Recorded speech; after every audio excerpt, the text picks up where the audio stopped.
Welcome to our Hong Kong Brief program. I'm your host, Ginny.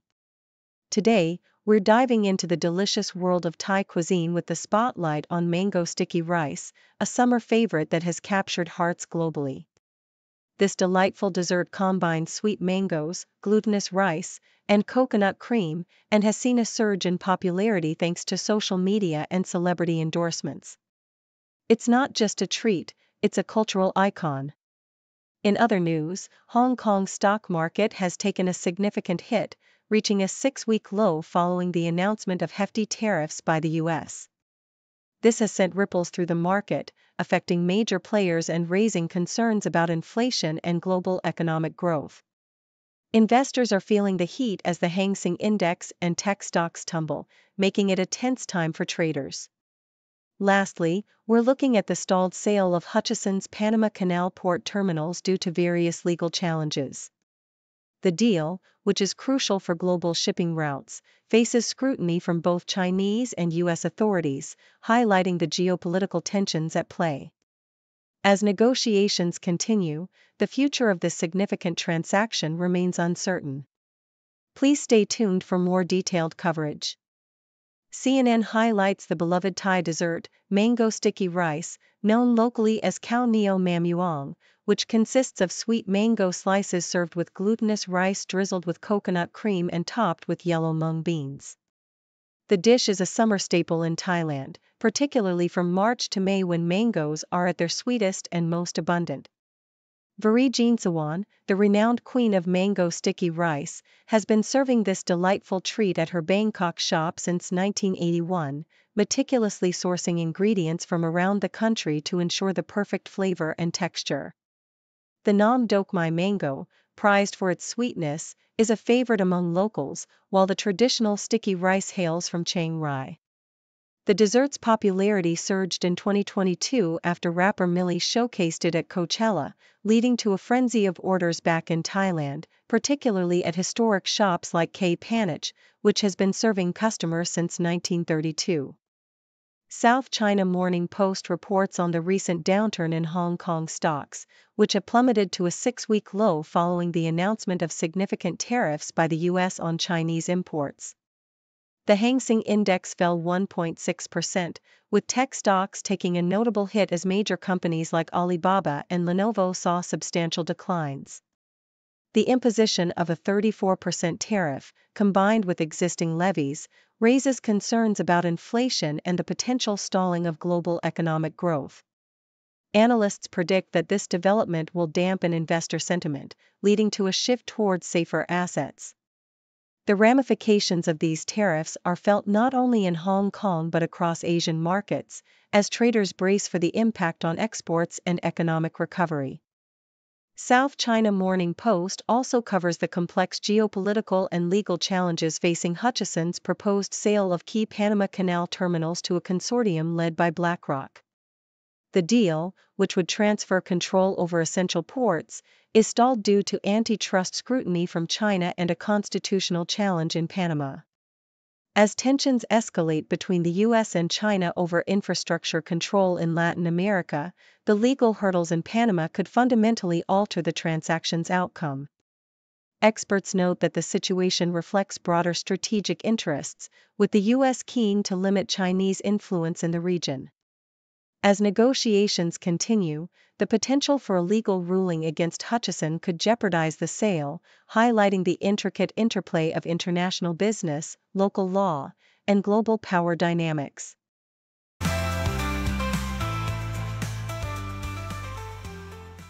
The Globe and Mail reports on a significant controversy within the Conservative Party of Canada, which has resulted in the removal of candidate Don Patel from the race.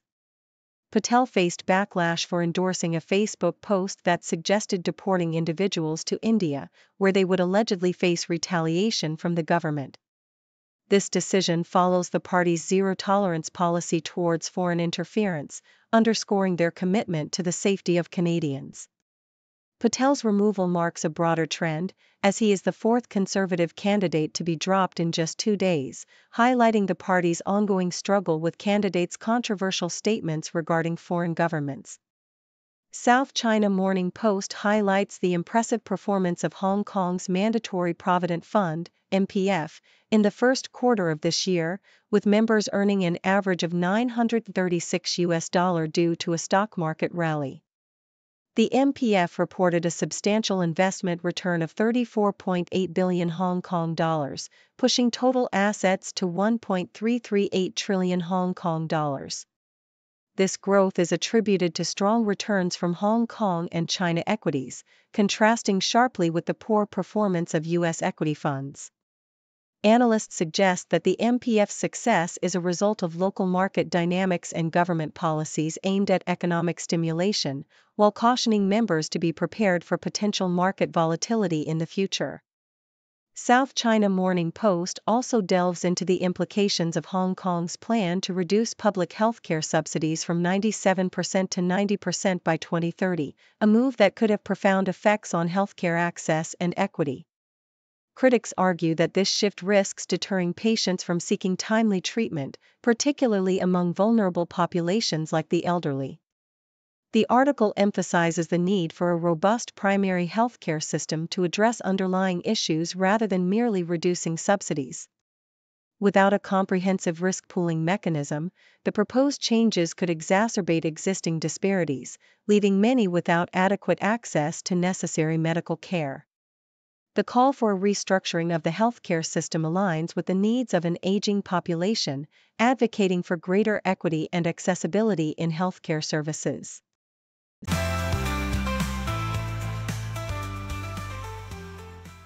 South China Morning Post reports that Hong Kong's education authorities are deeply troubled after two secondary students from AD and FD Po Leung Sing Tak College were caught smoking and vaping in their school uniforms, as showcased in viral posts on the Threads platform. The first post depicted a girl smoking a cigarette in a stairwell, accompanied by an alcoholic drink, while the second featured boys in a toilet cubicle with one vaping. In response to this concerning behavior, the Education Bureau has reached out to the school for a follow-up investigation and is determined to reinforce proper values and behaviors among students. The school has committed to taking the matter seriously, providing counseling and support to the students involved, while urging the public for patience during this process.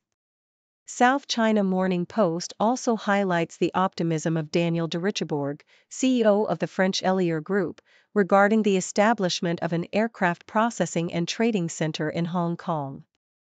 Expressing confidence in finalizing a deal with the city government, de Richebourg envisions Hong Kong as a pivotal regional base for expanding the company's operations across Asia.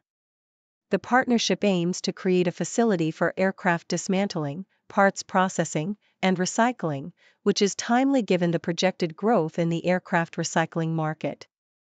Chief Executive John Lee Kochiu has pledged government support, including land provision and technical training programs, to foster local talent and job creation. With the global demand for aircraft parts recycling on the rise, the Elior Group is poised to tap into significant opportunities in the region, especially amidst the challenges faced by the aviation industry. The Sydney Morning Herald reports on the removal of a provocative artwork by dissident artist Bodayuko from billboards in Hong Kong, which was intended as a commentary on freedom of speech in the city. The video, which displayed the artist silently urging viewers to take part in revolution, was part of a public exhibition but disappeared shortly after Bodayuko publicly disclosed its intent. The artist anticipated censorship due to his controversial reputation, particularly in a climate where dissent is increasingly stifled under the national security law. Bodayuko remains hopeful that his work demonstrates a desire for freedom in Hong Kong, despite the oppressive environment, and aims to inspire others to challenge authoritarianism. The incident underscores the ongoing struggle for artistic expression and civil liberties in a city grappling with significant political tensions.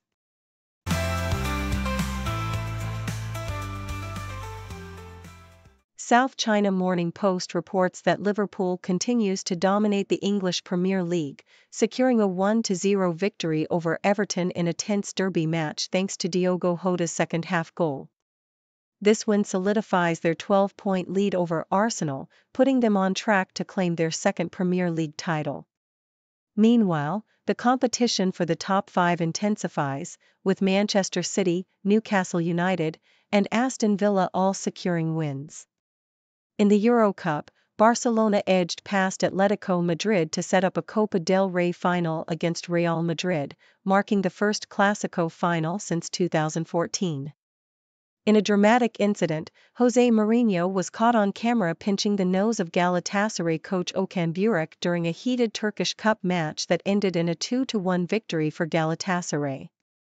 Buruk described the encounter as not a very stylish thing, while Galatasaray's vice president condemned Mourinho's behavior as an attack on Turkish football. The match saw 3 players sent off, adding to the tension of an already fiery rivalry between the two Istanbul clubs. Nikkei Asia highlights a significant shift in U.S. trade policy as President Trump announced the end of duty-free status for low-cost shipments from China and Hong Kong, effective May 2. This decision targets the de minimis policy that has allowed e-commerce companies like Shein and Temu to ship low-value goods without incurring import taxes. The new tariffs, which could reach as high as 49%, are expected to increase costs for consumers and reshape the landscape of global commerce. As a result, Chinese e-commerce retailers may need to adjust their business models, potentially leading to higher prices for American consumers.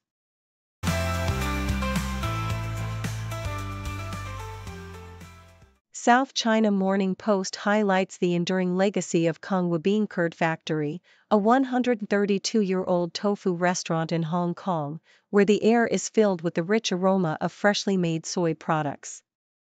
The restaurant, which operates from 2 shop fronts in Sham Shui Pa, is known for its traditional tofu-making process that takes about 13 hours for a single square of tofu. Owner Renee So, who took over from her father, emphasizes the importance of preserving this artisanal craft while also appealing to a younger generation through innovative dishes like tofu ice cream. The restaurant is a beloved spot for families, often visited by multiple generations who share stories and memories, further cementing its place in the cultural fabric of Hong Kong. In another article, the South China Morning Post reports on the IAB Hong Kong Digital Awards 2024, which celebrated excellence in digital marketing at Hotel Icon. The event gathered over 300 industry leaders to honor the most outstanding digital campaigns of the past year. The standout winner was DG Salad and Bupa's AI-powered Blua Health mobile app, which was praised for its innovative approach and strategic use of technology. The awards introduced new categories focused on social and environmental impact, reflecting the industry's growing emphasis on sustainability. Industry experts noted a trend toward blending traditional marketing principles with cutting-edge technology, highlighting the importance of data-driven strategies in successful campaigns. The South China Morning Post also delves into the resurgence of the hooded dress in fashion, as seen on the red carpet by celebrities like Gracie Abrams and Zendaya. This unique style combines architectural silhouettes with a nod to casual wear, offering a striking alternative as red carpet fashion moves away from heavy embellishments. The late Azzedine Alaia is credited with popularizing the hooded dress, particularly through his collaborations with Grace Jones in the 1980s. The article notes that the hooded dress evokes a sense of mystery and allure, drawing on historical influences while remaining relevant in contemporary fashion. Designers today continue to reference Alaia's legacy, showcasing hooded designs that capture both elegance and drama, making them a staple for evening wear and beyond.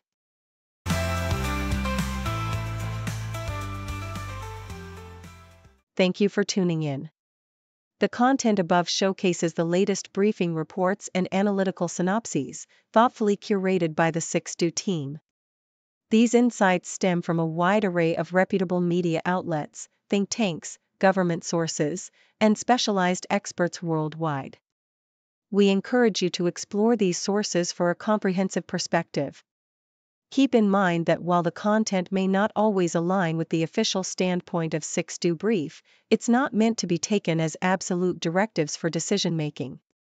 Comprising seasoned media professionals, learned scholars, and accomplished scientists, the 6Do team embodies a trailblazing, fully independent media entity. To customize 6Do Brief to meet your professional needs, you have the option to subscribe to a diverse array of briefings on our website, 6dobrief.com. Regardless of your location, you can conveniently receive 6Do Brief via email. Great dragon wakes ancient streets, leading change with modern beats. Cities rise and towers peak, new dawn breaking, bold and sleek.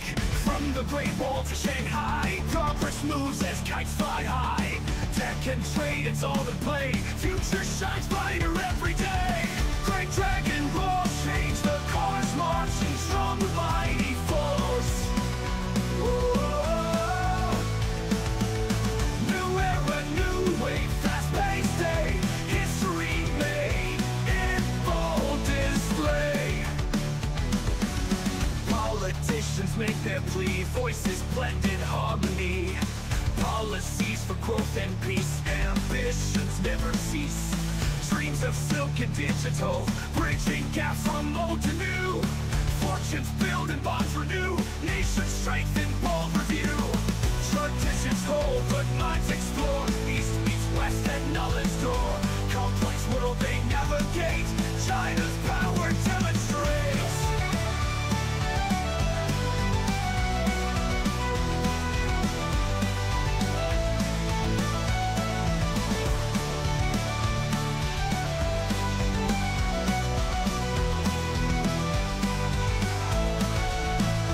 From the Great Wall to Shanghai, progress moves as kites fly high.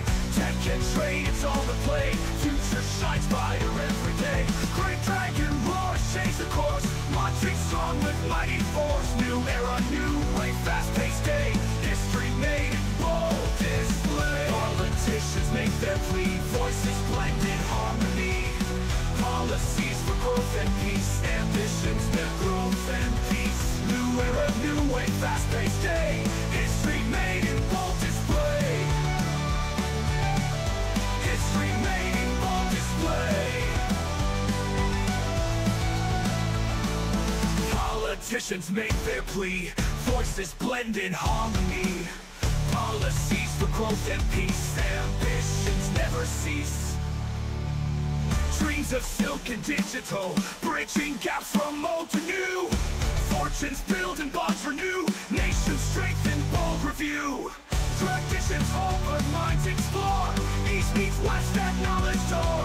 Complex world they navigate, China's power never cease. Dreams of silk and digital, bridging gaps from old to new. Fortunes build and bonds renew, nations strengthen, bold review. Traditions hold but minds explore, east meets west at knowledge door. Complex world they navigate, China's